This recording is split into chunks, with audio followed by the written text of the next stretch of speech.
দেখুন আমি শ্বাস করে দারুণ একটা সাফল্যের পথে আছি ইনশাল্লাহ। তো আপনারা সবাই দোয়া করবেন। এখানে দেখুন কদু গাছ, কদু চারা লাগানো হয়েছিল বিচি, একটু বড় হয়েছে, এখনও অনেক দূর, আরও মাসখানিক না হলেও 15, 17, 18, 20 দিন লাগতে পারে সম্ভবত।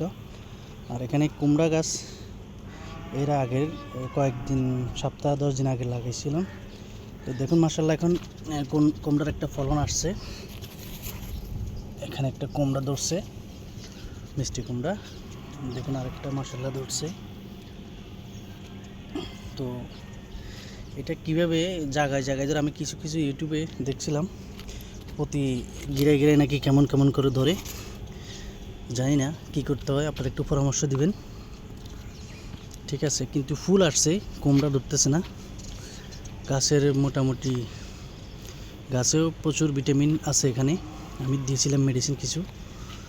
তো এই পাশে আবার কদুর চারা লাগানো হয়েছিল, ঠিক আছে, এটা তেমন বড় হয় নাই। কুমড়ার চারাগুলা স্বাভাবিক আছে, কুমড়ার সময় তরতাজা আছে কুমড়া গাছগুলা। তো এভাবে নিচেই এটা বড় হয়ে অটোমেটিকলি নিচেই থাকবে। তার আমরা এখানে চোপজা মানে কিছু দিনেই মাছা তৈরি করে নিই, এভাবেই আছে।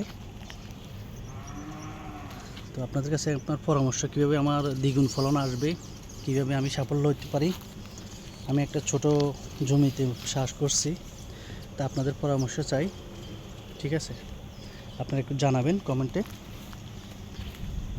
তো ঠিক আছে, ভালো থাকেন সবাই, আল্লাহ হাফেজ।